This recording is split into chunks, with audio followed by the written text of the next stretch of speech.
Atos dos Apóstolos. Capítulo 19. Judeus e gentios. Havendo chegado a Antioquia da Síria, de onde haviam saído para sua missão, Paulo e Barnabé aproveitaram logo uma oportunidade para reunir os crentes a fim de contar-lhes quão grandes coisas Deus fizera por eles e como abrira aos gentios a porta da fé. Atos capítulo 14, verso 27. A igreja de Antioquia era grande e próspera. Centro de atividade missionária, era uma das mais importantes entre os grupos de cristãos. Sua congregação era composta de pessoas de diferentes classes, tanto de judeus como de gentios. Enquanto os apóstolos se uniam aos ministros e membros leigos em Antioquia, num fervoroso esforço para ganhar conversos para Cristo, alguns crentes judeus, vindos da Judéia, da seita dos fariseus, conseguiram introduzir uma questão que em breve levou a grande controvérsia na igreja, produzindo consternação nos crentes gentílicos. Com grande segurança, esses mestres judaizantes afirmavam que para ser salvo era preciso ser circuncidado e observar toda a lei cerimonial. Paulo e Barnabé enfrentaram com prontidão essas falsas doutrinas e se opuseram à introdução do assunto aos gentios. Por outro lado, muitos crentes judeus de Antioquia favoreciam a posição dos irmãos recentemente vindos da Judéia. Os conversos judeus não eram geralmente inclinados a mudar tão rapidamente quanto a providência de Deus abria o caminho. Do resultado do trabalho dos apóstolos entre os gentios, ficou evidente que os conversos dentre este último povo excederiam muito aos conversos judeus em número. Os judeus temiam que, se as restrições e cerimônias de sua lei não fossem tornadas obrigatórias aos gentios, como condição para se tornarem membros da igreja, as peculiaridades nacionais dos judeus, que até então os tinham mantido como um povo distinto de todos os outros povos, desapareceriam finalmente dentre os que recebiam a mensagem do Evangelho. Os judeus se haviam sempre orgulhado de seu cerimonial de instituição divina, e muitos dos que se haviam convertido à fé de Cristo ainda sentiam que, uma vez que Deus havia claramente esboçado a forma hebreia de adoração, era pouco provável que ele tivesse autorizado uma mudança em quaisquer de suas especificações. Insistiam em que as leis e cerimônias judaicas deviam ser incorporadas aos ritos da religião cristã. Eram tardos em discernir que todas as ofertas sacrificais não tinham senão prefigurado a morte do Filho de Deus, em que o tipo encontrou o antítipo, depois do que os ritos e cerimônias da dispensação mosaica não mais deviam perdurar. Antes de sua conversão, Paulo se havia considerado irrepreensível, segundo a justiça que há na lei. Filipenses capítulo 3, verso 6. Mas desde sua mudança de coração, ele havia alcançado uma clara concepção da missão do Salvador como redentor da raça toda, judeus e gentios, e aprender a diferença entre uma fé viva e um formalismo morto. À luz do Evangelho, os antigos ritos e cerimônias confiados a Israel haviam ganho uma nova e mais profunda significação. Aquilo que haviam prefigurado tinha se cumprido, e os que estavam vivendo sob a dispensação do Evangelho tinham ficado livres de sua observância. A imutável lei de Deus, dos 10 mandamentos, entretanto, Paulo ainda guardava no espírito, bem como na letra. Na igreja de Antioquia, a consideração do assunto da circuncisão deu em resultado muitas discussões e litígio. Afinal, os membros da igreja, temendo que o resultado de continuada discussão fosse uma divisão entre eles, decidiram enviar a Jerusalém Paulo e Barnabé, juntamente com alguns homens de responsabilidade na igreja, a fim de exporem a questão perante os apóstolos e anciãos. Ali deviam eles encontrar-se com delegados de diversas igrejas e com os que tinham ido a Jerusalém para assistir às próximas festas. Enquanto isso, toda a discussão devia cessar até que fosse pronunciada a decisão do Concílio Geral. Essa decisão devia ser, então, universalmente aceita pelas várias igrejas em todo o país. Em caminho para Jerusalém, os apóstolos visitaram os crentes das cidades por onde passavam e encorajavam-nos, relatando sua experiência na obra de Deus e na conversão dos gentios. Em Jerusalém, os delegados de Antioquia se encontraram com os irmãos das várias igrejas que se haviam congregado para a reunião geral, e a estes relataram os sucessos que seu ministério entre os gentios haviam alcançado.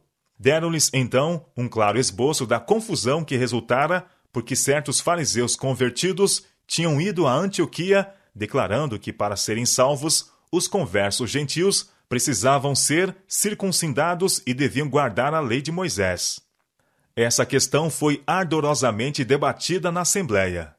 Em íntima relação com o assunto da circuncisão estavam vários outros que demandavam cuidadoso estudo.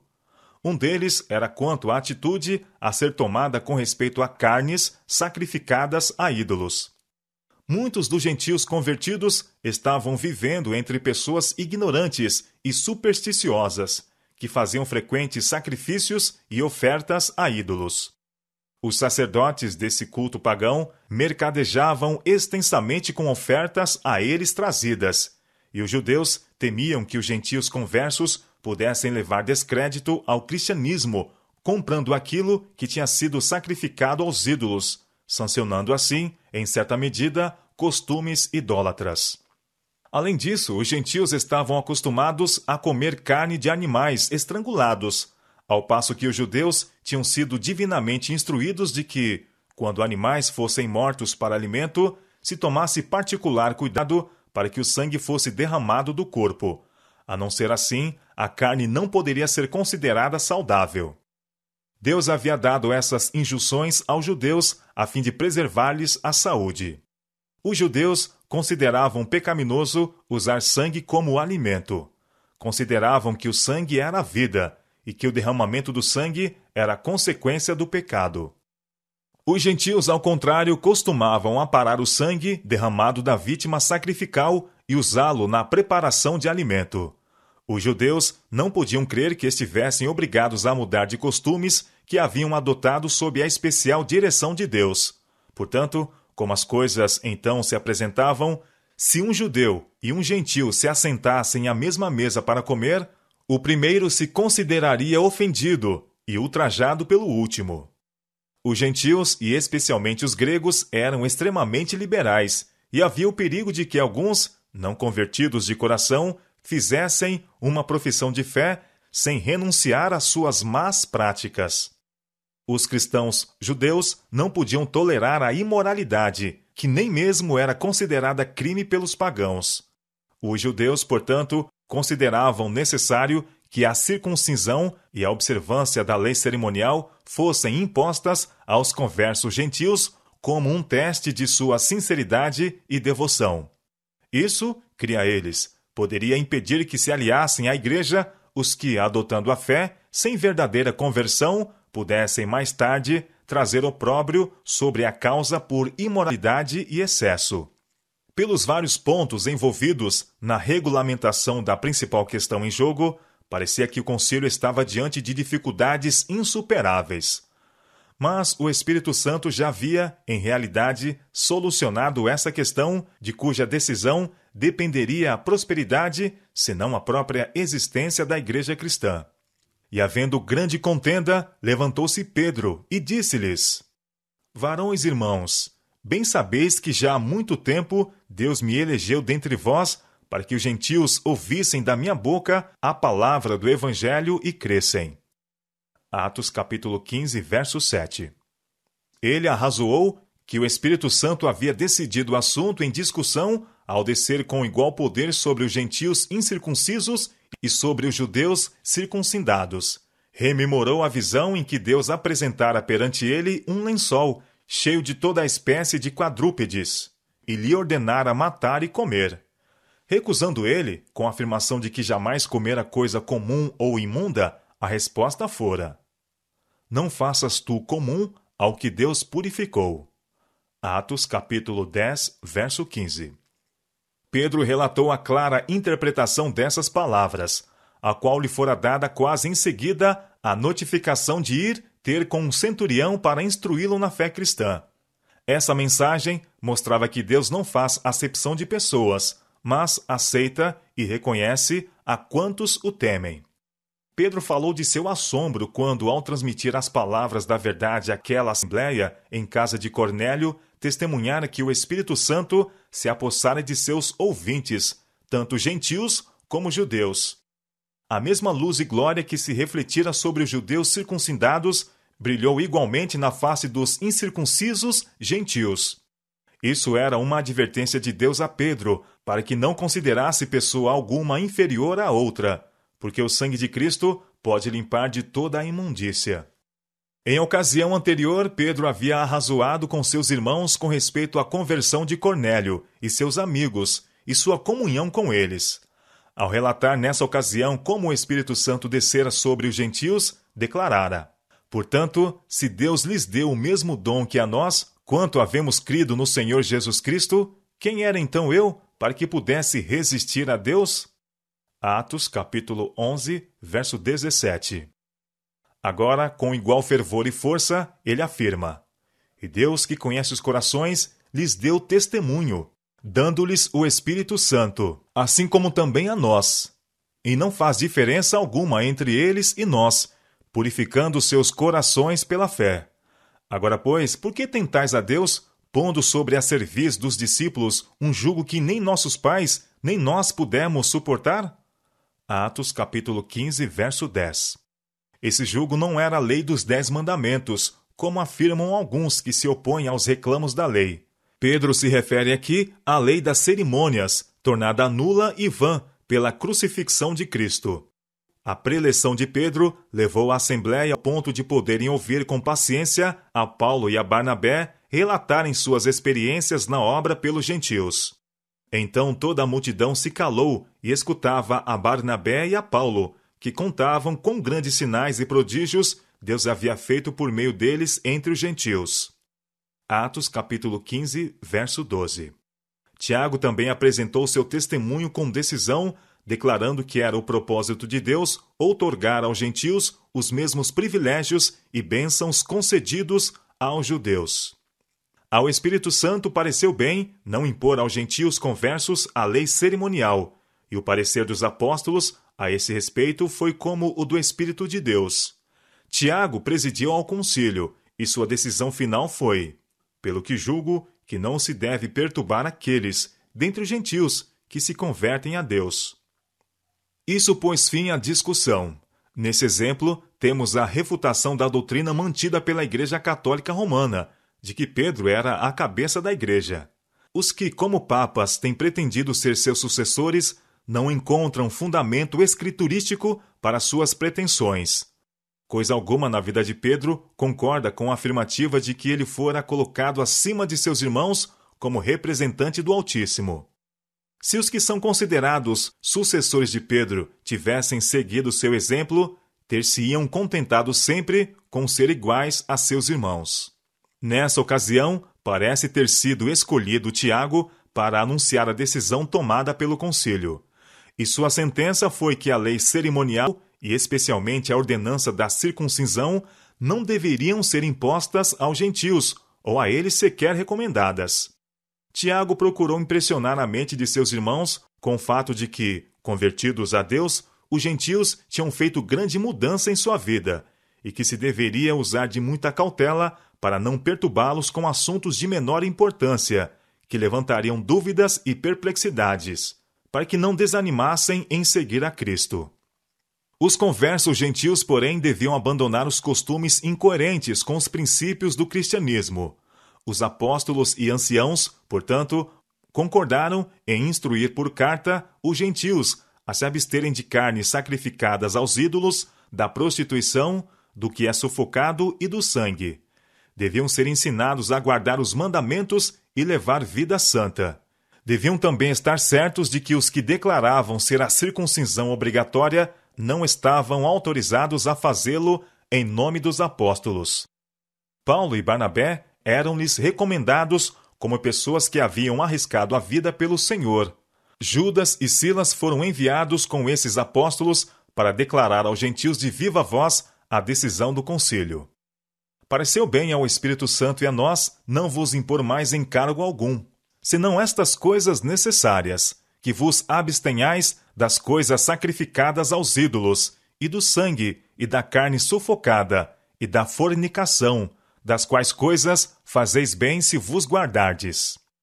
Atos capítulo 15, versos 28 e 29. Os 4 servos de Deus foram enviados a Antioquia com a epístola e a mensagem que devia pôr fim a toda a controvérsia, porque era a voz da mais alta autoridade sobre a terra. O concílio que decidiu esse caso era composto dos apóstolos e mestres que se haviam destacado no trabalho de fundar igrejas cristãs, judaicas e gentias, juntamente com delegados escolhidos de vários lugares. Estavam presentes anciãos de Jerusalém e delegados de Antioquia, e as igrejas mais influentes estavam representadas. O concílio se conduziu de acordo com os ditames de iluminado juízo e com a dignidade de uma igreja estabelecida pela vontade divina.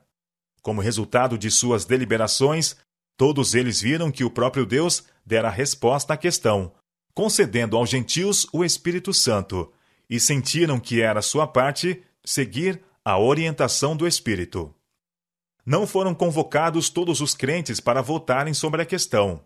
Os apóstolos e anciãos, homens de influência e bom senso, redigiram e expediram a resolução, que foi logo aceita pelas igrejas cristãs.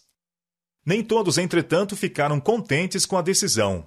Havia uma facção de irmãos ambiciosos e possuídos de presunção que a desaprovaram. Esses homens pretensiosamente tomaram a decisão de se empenhar na obra sobre a própria responsabilidade.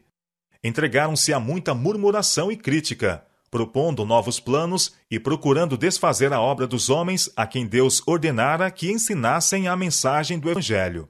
Desde o início teve a igreja tais obstáculos a enfrentar, e há de tê-los até a consumação do tempo. Jerusalém era a metrópole dos judeus, e era ali que se encontravam o maior exclusivismo e intolerância. Os cristãos judeus, vivendo próximo do templo, naturalmente permitiam voltar a mente aos privilégios peculiares dos judeus como nação. Quando viram a igreja cristã se afastando das cerimônias e tradições do judaísmo e perceberam que a peculiar santidade de que os costumes judeus eram revestidos seria logo perdida de vista à luz da nova fé, muitos se mostraram indignados com Paulo como sendo a pessoa que, em grande medida, havia provocado essa mudança. Até mesmo os discípulos não estavam todos preparados para aceitar de boa vontade a decisão do concílio. Alguns eram zelosos com relação à lei cerimonial e discordavam de Paulo, pois pensavam que eram frouxos seus princípios referentes às obrigações da lei judaica. As decisões amplas e de grande alcance do Concílio Geral levaram confiança aos crentes gentios e a causa de Deus prosperou. Em Antioquia, a igreja foi favorecida com a presença de Judas e Silas, os mensageiros especiais que da reunião em Jerusalém tinham voltado com os apóstolos. Sendo também Judas e Silas profetas, exortaram e confirmaram os irmãos com muitas palavras. Atos capítulo 15, verso 32. Esses homens piedosos se detiveram em Antioquia por algum tempo, e Paulo e Barnabé ficaram em Antioquia, ensinando e pregando com muitos outros a palavra do Senhor. Atos capítulo 15, verso 35. Quando Pedro, posteriormente visitou Antioquia, captou a confiança de muitos por sua conduta prudente para com os conversos gentios. Por algum tempo ele agiu de acordo com a luz dada pelo céu. Dominou seu natural preconceito até o ponto de sentar-se à mesa com os conversos gentios. Mas, quando certos judeus zelosos da lei cerimonial vieram de Jerusalém, Pedro mudou inesperadamente o seu procedimento para com os conversos do paganismo. Alguns judeus também dissimulavam com ele, de maneira que até Barnabé se deixou levar pela sua dissimulação. Gálatas capítulo 2, verso 13. Essa revelação de fraqueza da parte daqueles que haviam sido respeitados e amados como dirigentes produziu dolorosa impressão na mente dos crentes gentios. A igreja foi ameaçada de divisão. Mas Paulo, que viu a subversiva influência do erro praticado para com a igreja pela duplicidade de atitude da parte de Pedro, reprovou-o abertamente por dissimular assim seus verdadeiros sentimentos. Na presença da igreja, Paulo arguiu a Pedro: se tu, sendo judeu, vive como os gentios e não como judeu, por que obrigas os gentios a viverem como judeus? Gálatas capítulo 2, verso 14. Pedro viu o erro em que havia caído e procurou imediatamente reparar, tanto quanto possível, o mal que causara. Deus, que conhece o fim desde o princípio, permitiu que Pedro revelasse essa fraqueza de caráter para que o provado apóstolo visse nada a haver em si de que se pudesse vangloriar. Mesmo os melhores homens, se entregues a si próprios, errarão no julgamento. Deus viu também que no tempo por vir, alguns seriam tão iludidos que atribuiriam a Pedro e seus pretensos sucessores as elevadas prerrogativas que só a Deus pertencem. E esse registro de fraqueza do apóstolo permanece como prova de sua falibilidade e de que ele, de algum modo, esteve acima do nível dos outros apóstolos. A história desse desvio dos retos princípios permanece como solene advertência a homens em posições de confiança na causa de Deus, para que não venham a fracassar na integridade, mas se apeguem firmemente ao princípio. Quanto maiores forem as responsabilidades colocadas sobre o agente humano, e quanto mais amplas suas oportunidades para mandar e controlar, é certo que mais erros cometerá, se não seguir cuidadosamente o caminho do Senhor e trabalhar em harmonia com as decisões tomadas pelo corpo geral de crentes reunidos em concílio. Depois de todas as faltas de Pedro, depois de sua queda e restauração, seu longo tempo de serviço, sua intimidade com Cristo, seu conhecimento da correta prática dos retos princípios do Salvador, depois de toda a instrução recebida, todos os dons, conhecimento e influência obtida pela pregação e ensino da palavra, não é estranho que ele dissimulasse e evitasse os princípios do Evangelho por temor dos homens? Ou por captar a estima? Não é estranho que ele vacilasse no apego ao direito? Possa Deus dar a cada homem o reconhecimento de seu desamparo, sua incapacidade para guiar o próprio barco seguro e a salvo para o porto. Em seu ministério, Paulo era muitas vezes compelido a permanecer sozinho. Ele fora especialmente ensinado por Deus e não ousava fazer concessões que envolvessem princípios. Às vezes, o fardo era pesado demais, mas Paulo permanecia firme pelo direito. Ele considerava que a igreja não deve jamais ser colocada debaixo do controle do poder humano. As tradições e ideias humanas não devem tomar o lugar da verdade revelada. O progresso da mensagem do Evangelho não deve ser detido por preconceitos e preferências das pessoas, qualquer que seja a sua posição na igreja. Paulo dedicara sua vida e todas as suas habilidades ao serviço de Deus. Havia recebido as verdades do Evangelho diretamente do céu, e em todo o seu ministério mantivera vital ligação com os instrumentos celestiais. Tinha sido ensinado por Deus com respeito a impor encargos desnecessários aos cristãos gentios. Assim, quando crentes judaizantes introduziram na igreja de Antioquia a questão da circuncisão, Paulo reconhecia o pensamento do Espírito de Deus com respeito a tal ensino, e tomou decisão firme e inabalável, que libertou as igrejas das cerimônias e ritos judaicos. Não obstante o fato de haver sido Paulo ensinado pessoalmente por Deus, não mantinha ideias irredutíveis de responsabilidade individual. Embora buscando de Deus a orientação direta, estava sempre pronto a reconhecer a autoridade contida no corpo de crentes unidos como igreja.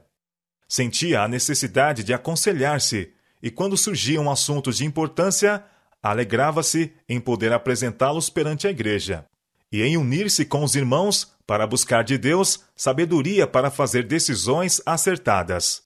Mesmo os espíritos dos profetas, declarou ele, estão sujeitos aos profetas, porque Deus não é Deus de confusão, senão de paz, como em todas as igrejas dos santos.